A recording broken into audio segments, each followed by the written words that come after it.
2 বছর আগে ফেসবুকে এক মেয়েকে বলেছিলাম আমি তোমাকে বিয়ে করতে চাই। মেয়ে সাফ সাফ জানিয়ে দিল তার সরকারি জবওয়ালা ছেলে চাই। আমি শুধু বাই বলে আর কখনো নক করিনি। মেয়েটা সেদিন আমায় ফোন দিয়ে বলে জব পাইছো? আমি বললাম না। সে বলল আমার বিয়ে ঠিক হয়েছে। আমি কংগ্রেস জানাইলাম। মেয়েটা বলল আমাকে নিয়ে পালাইতে পারবা? আমি সরাসরি না বললাম। মেয়েটা বলল ওকে, তোমার ঠিকানা বলো, ইনভাইটেশন কার্ড পাঠিয়ে দিব, বিয়ে খাইতে আইসো। তারপর সে ফোনটা কেটে দিল। 2 দিন পর রঙিন কাগজে মোড়া একটা প্যাকেট আসলো কুরিয়ারে। খুলে দেখলাম তার নিজের হাতে লেখা একটা চিঠি।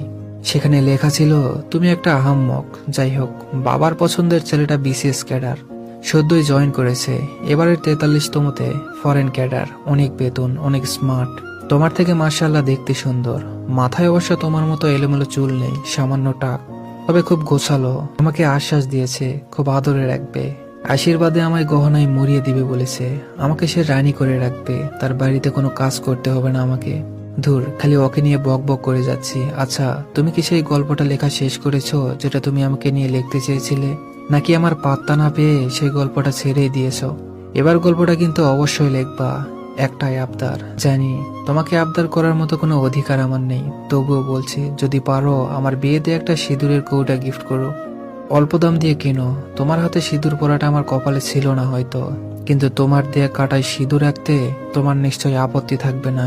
ইতি, অবনী। চিঠিখানা পড়ে খুব আশ্চর্য হলাম, একদিকে ভালোও লাগলো। আমার মতো উজবুককে কোনো মেয়ে সত্যি ভালোবেসেছিল। আমি নির্দিষ্ট দিনে গিয়ে হাজির হলাম। মানুষে মানুষে জমজমাট আবহাওয়া, সবাই খুব ব্যস্ত, এত ব্যস্ত ভিড়ে অবনীকে কোথাও দেখতে পেলাম না। উঠোনের এক মাথায় বর আসন, একটা কম বয়সী মেয়ে বরকে পাখায় বাতাস করছে। আমি বরকে গিয়ে বললাম, আপনার ওখানে টোপর পরে আমার বসার কথা ছিল। বর হতভম্ব হয়ে জিজ্ঞেস করলো, কে আপনি?